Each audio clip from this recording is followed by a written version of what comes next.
Hello भाई लोग, आज हम लोग फिर लेके आए हैं झारखंड बोर्ड क्लास 10th जो एग्जाम से रिलेटेड एमसीक्यू है, जो ऑब्जेक्टिव क्वेश्चन है, जो एग्जाम में पूछने वाला है भूगोल से। हम उसको आज हम लोग करेंगे और भूगोल का जो भी क्वेश्चन है इसी से पूछेगा। तो हम लोग करते हैं, पहला चैप्टर के करेंगे, पहला के बाद सेकंड फिर थर्ड, इसी स्टेप से आगे बढ़ते जाएंगे। तो इसको में देखिएगा आप लोग, नीचे में आंसर दिया रहेगा, शो करेगा, तो हम इस मतलब उसी टाइप से बताते चलेंगे। तो निम्न में कौन सा जैव संसाधन नहीं है? जैव संसाधन जिसमें जीवन नहीं है उसको कौन बोलेंगे? जैव संसाधन मतलब अजैव संसाधन बोलेंगे। तो यहाँ पर देखिएगा कौन पूरा जैव संसाधन नहीं है, यानी अजैव संसाधन है, मतलब जो निर्जीव है। तो मनुष्य सजीव है, पशु सजीव है, वनस्पति जात भी सजीव में आता है। तो चट्टान को देखिएगा तो इस किस श्रेणी में आता है? निर्जीव की श्रेणी में। तो ये कौन सा श्रेणी हो जाएगा? अजैव। कौन सा हो जाएगा? अजैव, यानी जैव संसाधन नहीं है। बाकी ये सब का चीज है, जैव संसाधन है। अब आगे चलते हैं, इनमें से कौन नवीकरणीय योग्य संसाधन है? कौन सा है? नवीकरणीय योग। नवीकरणीय योग जो आसानी से दोबारा हम लोग बना सकते हैं उसे क्या बोलेंगे? नवीकरणीय। जिसे बनाने में लाखों करोड़ों साल लगेगा उसे तो अनवीकरणीय बोलते हैं। जैसे चट्टान बनने में करोड़ों साल लगते हैं, खनिज बनने में करोड़ों साल, ये सब अनवीकरणीय का संसाधन का उदाहरण है। जैसे में सौर ऊर्जा, सौर ऊर्जा किसका उदाहरण है? तो नवीकरणीय। किसका है? नवीकरणीय। काली मृदा को किस नाम से जाना जाता है? तो रेगर का चीज है, रेगर के दूसरा नाम है। काली मृदा का दूसरा नाम का चीज हो जाएगा? रेगर हो जाएगा। ठीक है, इसी टाइप से अब हम लोग क्वेश्चन नंबर कितना देखेंगे? 4।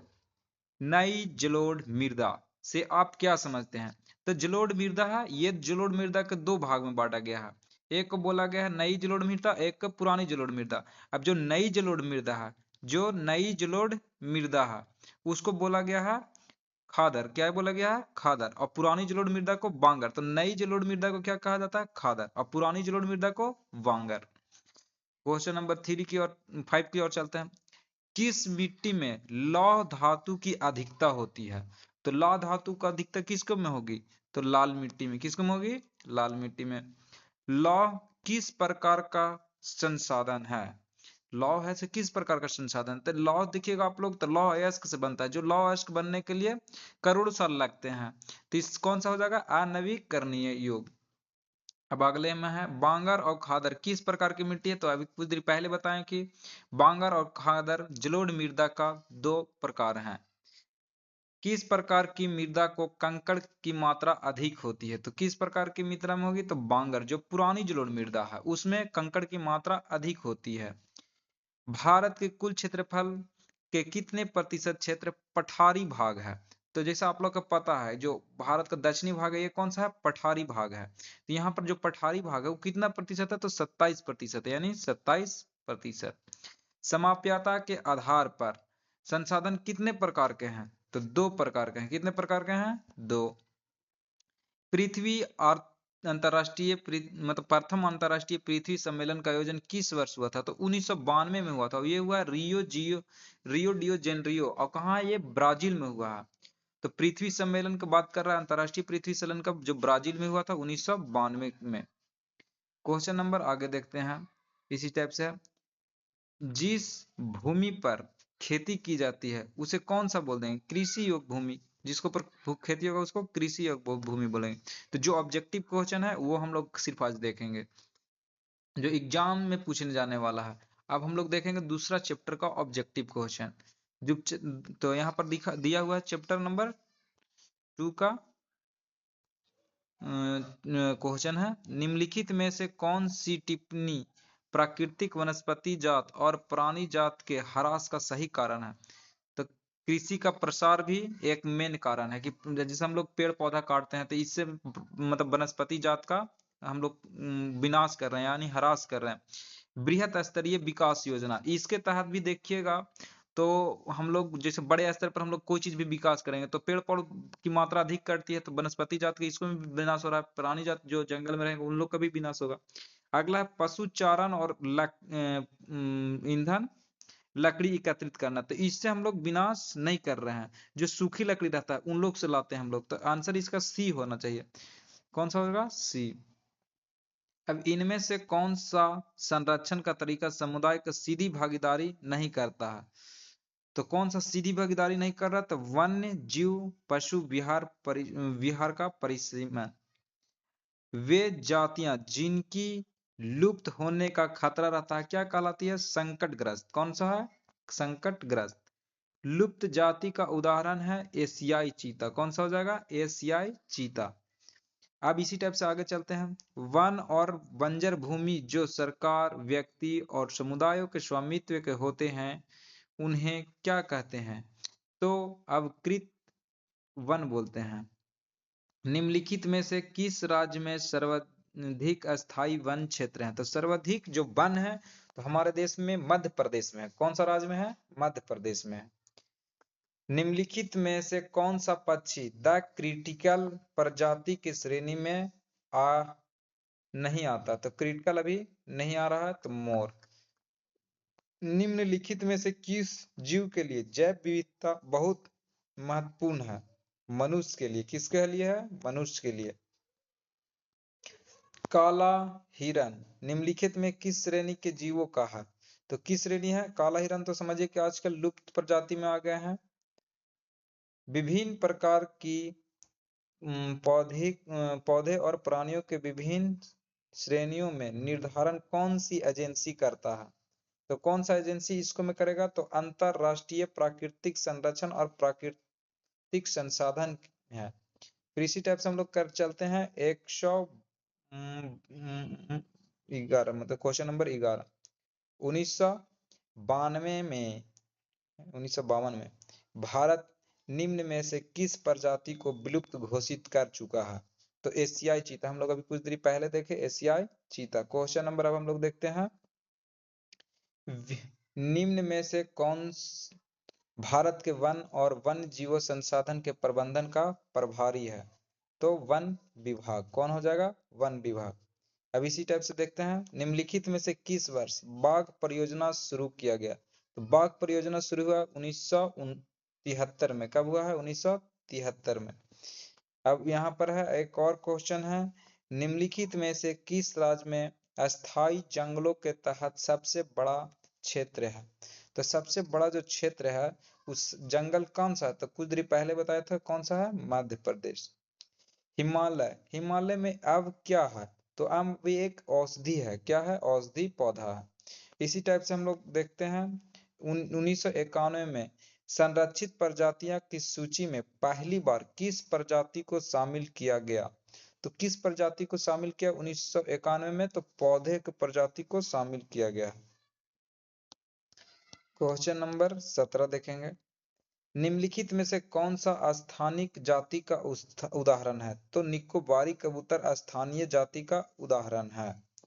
चिपको आंदोलन का उद्देश्य क्या था? तो वन संरक्षण था। कौन सा था? वन संरक्षण।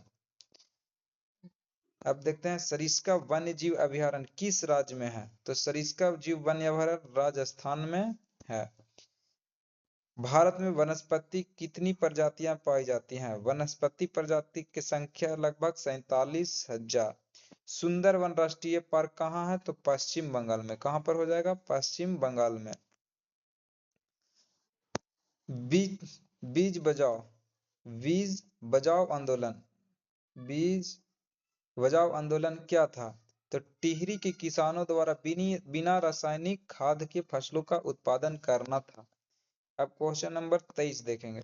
उड़ीसा और बिहार की जनजातियां शादी कर दौरान किस वृक्ष की पूजा करते हैं? तो इमली वृक्ष का। कौन सा हो जाएगा? इमली और आम का। राजस्थान के अलवर जिले के 5 गांव के लोग 1200 हेक्टेयर वन भूमि और भैरव देव डाकब सेंचुरी घोषित कर दी। इसका क्या उद्देश्य है? तो शिकार पर रोक, बाहरी लोगों की घुसपैठ से अन्य जीवन को बचाना इसका मेन उद्देश्य था। सबसे तेज स्तनधारी प्राणी कितने किलोमीटर प्रति घंटे की गति से दौड़ता है? तो लगभग है 112 किलोमीटर। भारत में 1951 और 1980 के बीच कितने वर्ग किलोमीटर के वन क्षेत्र कृषि भूमि में परिवर्तित किया गया? तो लगभग इसमें परिवर्तित किया गया है 26,200। तो जो भी समझिए कि वन था कौन सी था, 1 था, उसको किसके योग बना दिया गया, कृषि भूमि में। कितना लगभग, तो 26,200 वर्ग किलोमीटर, एक बहुत बड़ा एरिया है। 1992 में नदी घाटी परियोजना के कारण कितने वर्ग किलोमीटर क्षेत्रों को साफ करना पड़ा, तो लगभग है 5,000 वर्ग किलोमीटर। कितने वर्ग, 5,000 वर्ग किलोमीटर। भारत में जैव उपजातियां की कितनी प्रतिशत संख्या पाई जाती है, तो भारत में जैव उपजातियां की कितने प्रतिशत पाई जाएगी संख्या, टोटल है 8%। कितने हैं, 8%। दुनिया का सबसे तेज स्तनधारी प्रजाति कौन सा है, चीता और बिल्ली। कौन है, चीता और बिल्ली। आगे देखे हैं हम लोग, सामान्य प्रजातियां से क्या अभिप्राय है, तो सम्मान जातियां से हम लोग का क्या अभिप्राय है, जिनकी संख्या जीवित रहने के लिए समान मानी जाती है, उसे काची बोलते हैं हम लोग, समान जातियां। काची बोलेंगे, समान जातियां। तो 13 का हो जाएगा, 30 का हो जाएगा ए। अब उसी तरह से 31, एशियाई चीता और गुलाबी सिर वाली बतख किन उपजातियां में शामिल है, तो लुप्त जातियां में। कौन सा है, लुप्त जातियां में। दक्षिण भारत में प्राकृतिक वनों की संख्या धीरे धीरे समाप्त किस कारण हो रही है, तो सागवान, एकल रोपण, सदाबहार वृक्षावन, एकल वृक्षावन, इनमें से कोई नहीं, तो सागवान एकल रोपण के कारण। औषधि पौधे कौन कौन से क्षेत्र में पाए जाते हैं, हिमाचल प्रदेश, अरुणाचल प्रदेश, दोनों हिमालय के तराई क्षेत्र में है, तो दोनों के कौन सा हो जाएगा, ए और बी दोनों, यानी सी हो जाएगा।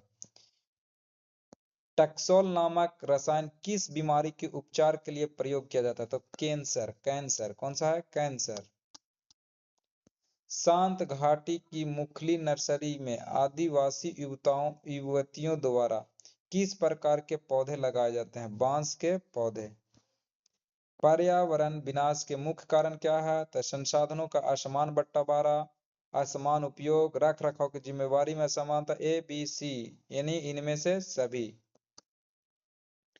मैंग्रोव क्षेत्र कितने प्रतिशत लुप्त हो चुके हैं, तो मैंग्रोव वन सुंदरवन के डेल्टा में पाया जाता है, डेल्टा क्षेत्र में पाए जाते हैं ना, तो कहाँ कितना प्रतिशत लुप्त हो चुका है, तो 40%।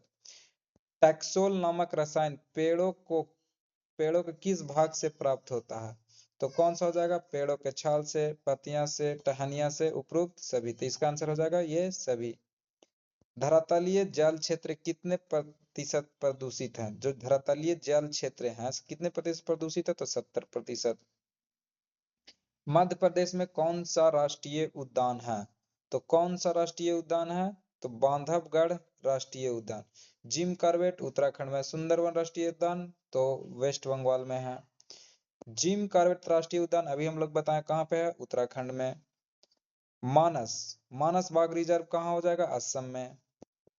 पेरियर पेरियर बाघ रिजर्व किस क्षेत्र में है, तो केरल। कहाँ है, केरल। अब यहाँ भी समाप्त होता है हमारा क्वेश्चन। अब चलते हैं क्वेश्चन चैप्टर नंबर 3। जो एग्जाम पर्पस से जो ऑब्जेक्टिव क्वेश्चन है वही हम लोग सिर्फ आज देख रहे हैं, जो एग्जाम में पूछने जाने वाला क्वेश्चन है। तो क्वेश्चन नंबर देखेंगे, चैप्टर नंबर 3 जल संसाधन से रिलेटेड है। तो क्वेश्चन नंबर 1, निम्नांकित में से किस क्षेत्र में लोग सिंचाई के लिए गुल अथवा कुल का निर्माण करते हैं, तो कुल और कुल का निर्माण कहाँ के लोग करते हैं, तो पश्चिमी हिमालय के लोग। कहाँ से है, पश्चिमी हिमालय। नर्मदा बचाओ आंदोलन का संबंध किससे है, तो नर्मदा बचाओ का किससे संबंध है, तो सरदार सरोवर से। विश्व में जल कुल आयतन के कितने प्रतिशत भाग महासागरों में पाए जाते हैं, तो लगभग 96.5% जल है जो सागरों में पाए जाते हैं। विश्व में जल के कुल आयतन के कितने प्रतिशत भाग अलवणीय जल है, यानी मीठा जल है। कुल जल उपलब्ध में पीने लायक लवण कितना है, तो 2 पॉइंट कितना हो जाएगा, 5। किन से हो जाएगा, 2.5। निम्नांकित में से किस राज्य में बांस ड्रिप सिंचाई प्रणाली का उपयोग किया जाता था, ये है पूर्वोत्तर राज्य। पूर्वोत्तर राज्य में जहां सबसे ज्यादा बारिश होता है वो है मेघालय, तो इसका आंसर हो जाएगा मेघालय। इनमें से किस नदी पर बहुउद्देशीय नदी परियोजना नहीं है, तो किस नदी पर बहुउद्देशीय परियोजना नदी नहीं है, कोई बांध उस टाइप से नहीं बनाया गया है, तो यमुना नदी पर है। यमुना गंगा की सहायक नदी है। निम्नलिखित में कौन सा ताजा पानी का स्रोत है? तो कौन सा ताजा पानी का स्रोत है? भूजल, यानी जमीन में जो पानी है उसको ताजा पानी का स्रोत माना जाता है। इनमें राजस्थान के सबसे महत्वपूर्ण परियोजना कौन सी है? तो राजस्थान की जो सबसे महत्वपूर्ण परियोजना है वो इंदिरा गांधी नहर है। कौन सा है? इंदिरा गांधी नहर। अब भारत की सबसे बड़ी जो नहर है वो भी है इंदिरा गांधी नहर। इनमें से किस परियोजना का मुख्य उद्देश्य बाढ़ नियंत्रण रहा? तो बाढ़ नियंत्रण का मुख्य उद्देश्य कौन सा है? कोसी। किसका है इसमें से मुख्य उद्देश्य बाढ़ नियंत्रण रहा? तो कोसी का, कि यहाँ इस क्षेत्र में हमेशा बाढ़ आते रहता है। क्वेश्चन नंबर आगे देखेंगे। भारत की नदियों पर अत्यधिक दुष्प्रभाव किसका पड़ता है? तो बढ़ती जनसंख्या का, नगरीकरण और औद्योगिकरण, शहर शहर धीरे धीरे बन रहा है सब जगह, और औद्योगिकरण, फैक्ट्री वगैरह, इंडस्ट्री जो सब लग रही है उसके कारण होता है। कृषि आधुनिक की ओर चल रहा था, कृषि आधुनिक के कारण कीटनाशक, खाद ये सब छींटने के कारण काची होता है, ज्यादा अधिक प्रदूषित होता है। तो इनमें से काची ऑप्शन हो जाएगा? सभी। किसने कहा है कि बांध आधुनिक भारत के मंदिर है? तो पंडित जवाहरलाल नेहरू, भारत के जो पहले प्रधानमंत्री थे, उन्होंने बोला था कि भारत जो बांध है वो आधुनिक भारत के मंदिर है। नागा अर्जुन सागर बांध किस नदी पर है? तो किस नदी पर है? तो कृष्णा नदी पर है। उस राज्य का नाम बताएं जहां हर घर में छत, वर्षा जल संग्रह ढांचा बनाना आवश्यक है। ये दक्षिण भारत का राज्य है तमिलनाडु। कौन सा है? तमिलनाडु। किस राज्य में विश्व का सर्वाधिक वर्षा होती है? तो ये होता है माशिनराम। माशिनराम कहाँ है? मेघालय में। कौन सा आंसर हो जाएगा? मेघालय। इंदिरा गांधी नहर किस क्षेत्र का पेयजल उपलब्ध कराती है? इंदिरा गांधी नहर तो अभी हम लोग देखे कौन सा है? राजस्थान में। तो राजस्थान के कौन सा साइड में? जो पाकिस्तान साइड से एरिया सटा हुआ वो है पश्चिमी राजस्थान। कौन सा पड़ेगा? पश्चिमी राजस्थान। भारत के कुल विद्युत उत्पादन का लगभग 22% प्राप्त होता है। भारत में कुल विद्युत उत्पादन का लगभग 22% किससे प्राप्त होता है? तो जल विद्युत से। किससे प्राप्त होता है? जल विद्युत से। जल किस प्रकार का संसाधन है? तो कौन सा है? नवीकरणीय संसाधन है। राजस्थान में छत वर्षा जल संग्रह को क्या कहा जाता है? तो टांका कहा जाता है। काची कहेंगे? टांका। निम्न में से कौन सा जल अलवणीय जल का स्रोत है? कौन सा हो जाएगा? तो भौम जल जो भूमि में है, वर्षण जल, सतही जल। तो इनमें से ऑप्शन सही सभी हो जाएगा। कौन सा हो जाएगा? सभी। क्वेश्चन आगे देखते हैं। जल दुर्लभता का कारण क्या चीज है? तो बढ़ती जनसंख्या, जल का समान वितरण, जल संरक्षण का ना होना। इनमें से ऑप्शन हो जाएगा सभी। धरातल का कितना भाग जल से ढका हुआ है? तो कितना भाग ढका हुआ है? तो 3/4। निम्नलिखित में से जल की खराब गुणवत्ता का कारण नहीं है? तो जल गुणवत्ता का कौन सा खराब कारण नहीं है? तो असमान वितरण। कौन सा है? असमान वितरण। बाकी देखिएगा औद्योगिक अपशिष्ट, जो भी फैक्ट्री है जो कचरा फेंकेगा वो अथी जल में फेंका तो उससे भी खराब हो जाएगा पानी। कीटनाशक उपयोग करेगा तो सब उससे भी पानी खराब हो सकता है। रसायन उपयोग करे से उससे भी खराब। पर असमान वितरण से आप देखिएगा किसके से जल का जो गुणवत्ता वो खराब नहीं होता। जल प्रदूषण के कारण निम्न में से कौन सी समस्या उत्पन्न हो सकती है? तो कौन सा समस्या उत्पन्न हो सकती है? जल जनित बीमारियां पैदा हो सकती है। कौन सा है? जल जनित बीमारियां।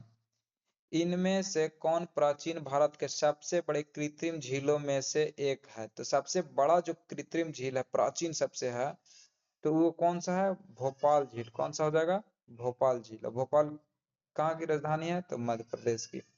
भारत में सिंचाई का एक प्रमुख साधन है।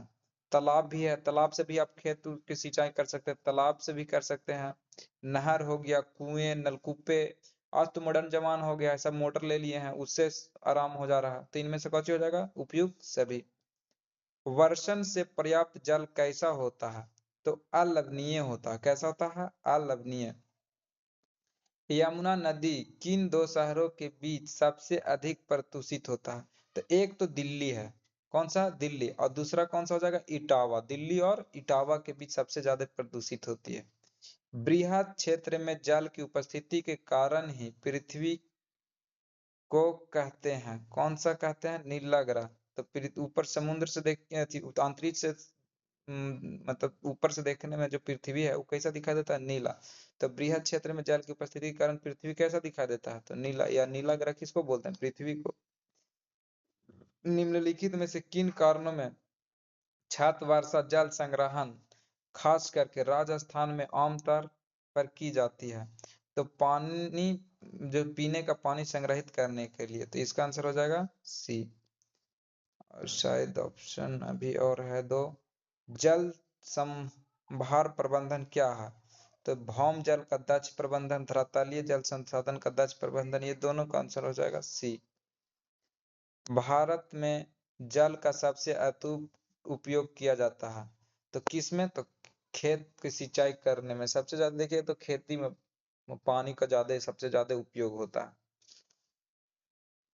फिर इसी टाइप से हम लोग चलते हैं चैप्टर नंबर 4 यानी कृषि।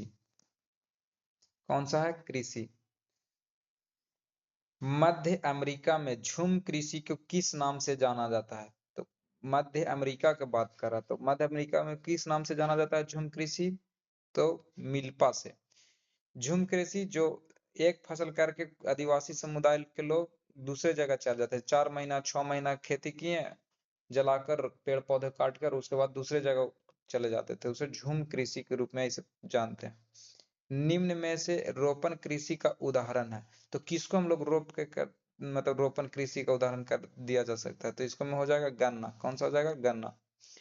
इनमें से कौन सी रबी फसल है, तो रबी फसल यानी नवंबर दिसंबर में इसका मतलब अथी होता है, खेती होता है, और मतलब इसको काटा जाएगा ये फसल को मार्च अप्रैल में। कौन सा हो जाएगा, मार्च अप्रैल में। तो देखिएगा आप लोग, चना, तो चना नवंबर और दिसंबर में इस बोया जाता है और मार्च में इसका कटाई होता है। सुनहरा रेशा किस फसल को कहा जाता है, तो सुनहरा रेशा बोला जाता है जूट को। कौन सा, जूट का। भारत में किस राज्य में धान का उत्पादन सबसे अधिक होगा, तो इसको में जो दिया हुआ पश्चिम बंगाल, उड़ीसा, बिहार, झारखंड, तो इसको में सबसे ज्यादा होगा पश्चिम बंगाल में। धान की फसल उत्पादन के लिए तापमान की आवश्यकता कितनी होती है, तो जब बरसात के सीजन चलता है उसमें टेम्परेचर कितना रहता है, मिनिमम समझिए तो मिनिमम मैक्सिमम 25 डिग्री 30 डिग्री इसी के आसपास रहता है। किस प्रकार की मृदा को कपास की मृदा के लिए अच्छा माना जाता है, तो काली मिट्टी जिसे रेगड़ मिट्टी भी कहते हैं। भारत के किस फसल विश्व में अग्रणी उत्पादक है, तो सबसे ज्यादा भारत में किसका उत्पादन होता है, चाय का। ऑपरेशन फ्लड किस क्रांति से संबंधित है, तो ऑपरेशन फ्लड किस क्रांति से संबंधित है, श्वेत क्रांति से, हरित क्रांति से, नीली क्रांति से, औद्योगिक क्रांति से। तो ऑपरेशन फ्लड जो था वो श्वेत क्रांति से संबंधित है। भारत की प्रमुख खाद्य फसल कौन से हैं, तो चावल और गेहूं। सब अधिकतर लोग काची खाना पसंद करते हैं, तो चावल और गेहूं। इनमें से कौन फलीदार फसल है, जो फल वाला फसल है, तो वो चना है। कौन सा, चना। मणिपुर में कर्तन धर्म प्रणाली कृषि को किस नाम से जाना जाता है, तो कृषि को किस नाम से जाना जाता है, पामलू। कौन सा है, पामलू। भारत में चाय का प्रमुख राज्य कौन सा हो जाएगा, तो असम। सबसे ज्यादा असम की मतलब सबसे ज्यादा चाय की खेती कहाँ होता है, असम में। विश्व में कपास उत्पादन में भारत का स्थान कैमा है, कौन सा स्थान हो जाएगा, दूसरा। कौन सा हो जाएगा, दूसरा। तो इससे आप लोग अच्छा से रिवीजन कर लीजिएगा, इसी से एग्जाम में क्वेश्चन पूछेगा। और खनिज संसाधन और ऊर्जा संसाधन के बारे में बात करते हैं, खनिज और ऊर्जा संसाधन। तो निम्नलिखित में से, थोड़ा सा इसको जूम करते हैं हम लोग, निम्नलिखित में से कौन सा खनिज पदार्थ के अपशिष्ट भार को त्यागत हुआ तथा चट्टानों के अपघटन से बनता है, तो कौन सा हो जाएगा, बॉक्साइट। बॉक्साइट किसका यस्क है, बॉक्साइट से क्या बनता है, तो एल्यूमिनियम। कौन सा बनेगा, एल्यूमिनियम।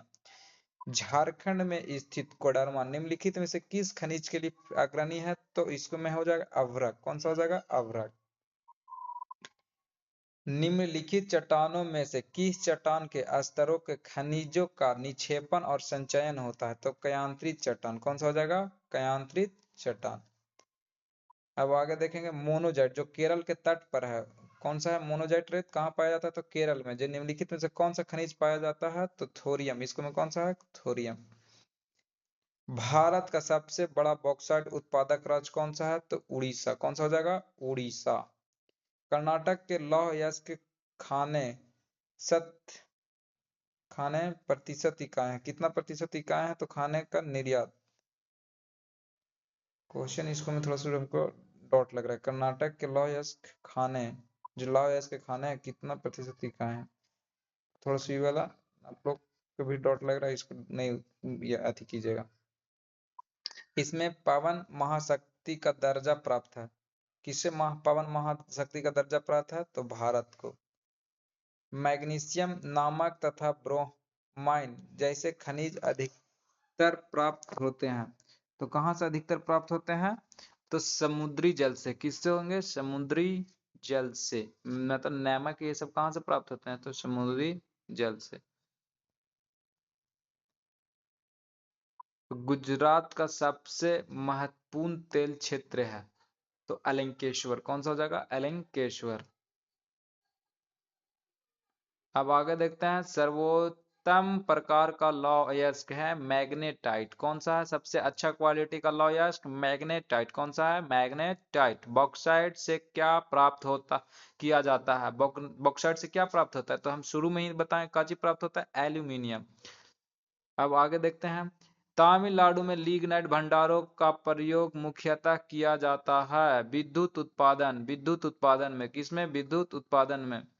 चट्टानें निम्न के समरूप तत्वों का यौगिक है। कौन सा है? तो खनिज। कौन सा हो जाएगा? खनिज। चैप्टर समाप्त हुआ 5। और चलते हैं अगला चैप्टर की ओर। विनिर्माण उद्योग। कौन सा है? विनिर्माण उद्योग। प्रथम सीमेंट केंद्र कहाँ लगाया गया था? चेन्नई में। कहाँ है? चेन्नई में। चेन्नई किसका राजधानी है? तमिलनाडु का। भारत का 60% इस्पात केंद्र किन राज्यों से प्राप्त होता है? तो दो राज्य हैं, एक है उड़ीसा और एक है झारखंड। तो ऑप्शन हो जाएगा डी। टेलीफोन, कंप्यूटर आदि का निर्माण करने वाले उद्योग कौन सा है? तो कौन सा हो जाएगा? इलेक्ट्रॉनिक। कौन सा है? इलेक्ट्रॉनिक। निम्नलिखित में से कृषि पर आधारित उद्योग है। कृषि पर कौन है? कंप्यूटर है? नहीं। चीनी है, उर्वरक भी है, लोह इस्पात नहीं। तो चीनी किसको होता है? कृषि पर। गणना करो उससे काजी प्राप्त होता है? चीनी। निम्नलिखित में से सार्वजनिक केंद्रों के लिए इस्पात का क्रय विक्रय करने के वाले एजेंसी का क्या नाम है? तो NNCC, यानी ऑप्शन हो जाएगा सी। निम्नलिखित में से किस उद्योग में कच्चे पदार्थ के रूप में बॉक्साइट का प्रयोग किया जाता है? तो बॉक्साइट से बनता है एल्यूमिनियम। तो किस में होगा? एल्यूमिनियम। एल्यूमिनियम। भारत में जूट उत्पादन किस राज्य का महत्वपूर्ण स्थान है? तो जूट जो सबसे अधिक उत्पादन होता है वो होता है पश्चिम बंगाल में। कौन सा है? पश्चिम बंगाल में। कौन अभी मुख्यमंत्री वहां की? ममता दीदी। निम्न में से कौन सा उद्योग चूना पत्थर को कच्चे माल के रूप में प्रयुक्त करता है? तो कौन सा चूना पत्थर से किससे होगा? तो सीमेंट में होता है। कौन सा हो जाएगा? सीमेंट। निम्न में से कौन सी एजेंसी सार्वजनिक क्षेत्र में स्टील बाजार को उपलब्ध कराता है? तो हो जाएगा इसका SAIL। कौन सा हो जाएगा? SAIL। निम्न में से कौन सा उद्योग बॉक्साइट का कच्चे माल के रूप में प्रयोग होता है? तो एल्यूमिनियम का प्रगलन। निम्न में से कौन सा उद्योग दूरभाषा, कंप्यूटर आदि संयंत्र निर्मित करते हैं? तो कौन सा हो जाएगा इसका? तो सूचना प्रौद्योगिकी। लौह इस्पात, जो लौह इस्पात का उद्योग को क्या कहा जाता है? आधारभूत उद्योग। कौन सा है? आधारभूत उद्योग। पटसन उद्योग के हुगली नदी के केंद्रित होने का क्या कारण है? तो इनमें से सभी हो जाएगा आंसर। कच्चा माल भी है, बाजार की सुविधा भी है, सस्ता एवं जल परिवहन। आंसर हो जाएगा इनमें से सभी। भिलाई इस्पात कारखाना किस राज्य में है? तो छत्तीसगढ़। छत्तीसगढ़िया सबसे बढ़िया। तो उसमें का चीज है? भिलाई इस्पात कारखाना। अब चलते हैं पहला सफल सूती वस्त्र उद्योग 1854 में कहाँ लगाया गया? मुंबई। सबसे पहले कहाँ लगाया गया? मुंबई में। मुंबई जिसे फिल्म सिटी का नाम से जाना जाता है, यानी मुंबई। हो गया इसको चैप्टर नंबर 6 कंप्लीट। अब चलते हैं चैप्टर नंबर 7। राष्ट्रीय अर्थव्यवस्था की जीवन रेखाएं के बारे में आज हम लोग चर्चा करेंगे। और इसका जो ऑब्जेक्टिव क्वेश्चन है जो एग्जाम में आएगा उसके करते हैं हम लोग। इनमें से किसको भारतीय डाक संचार तंत्र में प्रथम श्रेणी की डाक समझा जाता है? तो कार्ड एवं लिफाफे को। कार्ड एवं लिफाफे को। निम्नलिखित में से परिवहन के प्रकार कौन कौन से हैं? तो परिवहन हो गए स्थल परिवहन, जल परिवहन, वायु परिवहन। उपरोक्त सभी सड़क पर दौड़ती गाड़ियां, वायु मोड़ता एरोप्लेन, और जल परिवहन में पानी जहाज, ये सब। तो ये सब किसका परिवहन का प्रकार हो गए? तो स्थल परिवहन, जल परिवहन और वायु परिवहन। निम्नलिखित में से कौन सा समुद्री पतन और लौह अयस्क के निर्यात के संदर्भ में प्रमुख पतन है? यानी बंदरगाह कौन कौन से हो जाएंगे समुद्री पतन? तो कौन सा हो जाएगा? मार्मा गांव।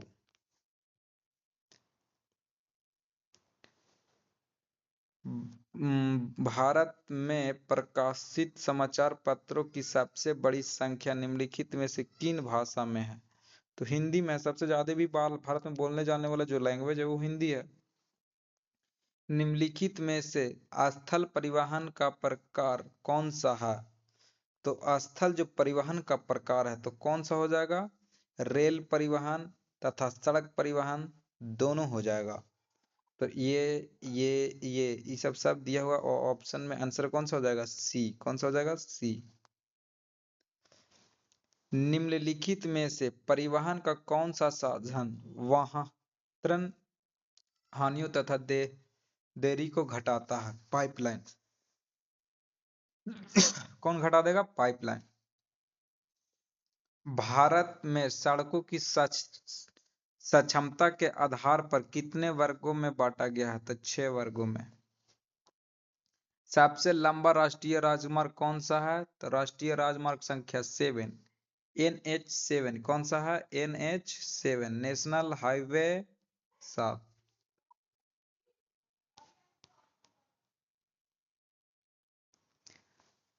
राज्यों की राजधानियां का जिला मुख्यालय से जोड़ने वाले सड़क को क्या कहलाते हैं? महाराजमार्ग। कौन सा बोलेंगे? महाराजमार्ग।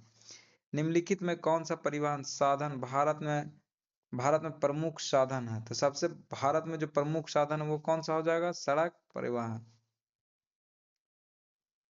दिल्ली और अमृतसर किस मार्ग राज्य को आपस में जोड़ती है? तो NH1 है। कौन सा है? NH1, नेशनल हाईवे 1, यानी सी। ग्रामीण क्षेत्रों तथा गांवों को शहर से जोड़ने वाली सड़क किस वर्ग के अंतर्गत आते हैं? तो ये अन्य सड़कें हैं। ग्रामीण क्षेत्रों में गांव को शहर से जोड़ने में कौन सा हो जाएंगे? अन्य सड़क। निम्न में से किस प्रकार की सड़कों को प्रधानमंत्री ग्रामीण सड़क योजना के तहत विशेष प्रोत्साहन मिला है? तो ग्रामीण सड़कों को किसको मिला है? ग्रामीण सड़कें। सीमा सड़क संगठन कब बनाया गया? तो 1960 में। कब बनाया गया था? 1960 में। निम्न में से ब्रह्माशी सड़कें कौन सी है? तो ब्रह्माशी सड़कें हैं पक्की सड़कें और कच्ची सड़कें दोनों। रेल परिवहन किन किन कार्यों में सहायक है? व्यापार में, भ्रमण तथा तीर्थ यात्रा में, लंबी दूरी में। उपरोक्त सभी। कच्ची में हो जाएगा? सभी में। भारत में निम्नलिखित में से किस प्रकार के संचार सेवा दुनिया का सबसे बड़ी है? तो डाक सेवाएं। कौन सा हो जाएगा? डाक सेवाएं। इस डाक संसार लिख दिया, यहाँ पर हो जाएगा सेवाएं, डाक सेवाएं। यह संचार, डाक संचार किस प्रकार की संचार? तो डाक संचार हो जाएगा। ठीक है। मुंबई से थाने मध्य चलाई गई रेल ने कितना किलोमीटर की दूरी तय की गई थी? तो 34 किलोमीटर के। 1853 में हुआ था। उस समय का गवर्नर जनरल था लॉर्ड डलहौजी। निम्न में से कौन से दो दूरस्थ स्थिति के स्थान पूर्वी और पश्चिमी गलियारे को आपस में जोड़ते हैं? सिलचर और पोरबंदर। निम्न में से कौन सा पतन पूर्वी तट पर स्थित है जो अंततः स्थलीय और अधिकांश गहराइयों का पतन तथा पूर्ण सुरक्षित है? तो कौन सा हो जाएगा ये? विशाखापट्टनम। रेल परिवहन के वितरण को प्रभावित करने के कारक कौन कौन से हैं? भू आकृतिक कारक है, आर्थिक कारक है, प्रशासनिक कारक है, यानी उपरोक्त सभी है। देश में पाइपलाइन परिवहन के कितने प्रमुख साधन हैं? सिर्फ एक है अभी तक। कितने हैं? एक। निम्न में से कौन सा परिवहन साधन तेज और आरामदायक है? तो वायु परिवहन है। कौन सा है? सबसे तेज और आरामदायक। राष्ट्रीय जल मार्ग संख्या 1 निम्न में से किन स्थानों के बीच नौकाग्यम है? तो कौन सा हो जाएगा? सदिया टू धुबरी, इलाहाबाद टू हल्दिया। तो ये हल्दिया बंगाल से चलती है प्रयागराज तक। तो कौन सा है ये? देश के प्रमुख संचार साधन कौन कौन से हैं? दूरदर्शन, रेडियो, प्रेस और सिनेमा, उपरोक्त सभी। तो उस समय दूरदर्शन चलता था, रेडियो चलता था, प्रेस और सिनेमा, ये सब संचार के साधन हैं। अंतरराष्ट्रीय व्यापार किसके द्वारा हो सकता है? तो समुद्री मार्ग द्वारा भी हो सकता है, हवाई मार्ग द्वारा भी हो सकता है, स्थलीय मार्ग तो उपरोक्त सभी हो सकता है। जल परिवहन कितने प्रकार के होते हैं? 2 प्रकार के। कितने प्रकार के होते हैं? 2 प्रकार के। रेल परिवहन की अपेक्षा सड़क परिवहन की महत्ता के क्या कारण हैं? सड़कों का निर्माण लागत बहुत कम है, उबड़ खाबड़ भूभागों पर भी सड़क बनाई जा सकती है, पहाड़ी क्षेत्रों में भी सड़क बनाई जा सकती है, यानी उपरोक्त सभी है। कौन सा? उपरोक्त सभी। निम्न में से कौन सा राज्य हाजिर विजयपुर जगदीशपुर पाइपलाइन से नहीं जुड़ा है? तो कौन सा हो जाएगा? महाराष्ट्र। उत्तर दक्षिण गलियारा किससे जोड़ता है? उत्तर से लेके दक्षिण तक, यानी नॉर्थ में कौन है? श्रीनगर टू साउथ में कन्याकुमारी तक। तो कौन सा हो जाएगा? ये। निम्न में से कौन सा शब्द दो या दो से अधिक देशों के व्यापार को दर्शाता है? तो अंतरराष्ट्रीय व्यापार। कौन सा हो जाएगा? अंतरराष्ट्रीय व्यापार। किस क्षेत्र में विशेष प्रावधान के माध्यम से वायु यात्रा को आम जनता तक पहुंचाया गया है? किस क्षेत्र में विशेष प्रावधान दिया गया है? तो उत्तर पूर्वी राज्यों को। किसको दिया गया है? उत्तर पूर्वी राज्यों के। जिला मार्ग की व्यवस्था पर उत्तरदायित्व किसका है? तो जिला परिषद का होगा। किसका हो जाएगा? जिला परिषद। भारत की पहली ट्रेन कब तथा किन 2 स्टेशनों के बीच चालू किया गया था? तो हम मुंबई से ठूठाने 1853 में। इनमें से कौन सा उत्तरी भारत का सबसे व्यस्त रेलवे जंक्शन है? तो नई दिल्ली। कौन सा हो जाएगा? नई दिल्ली।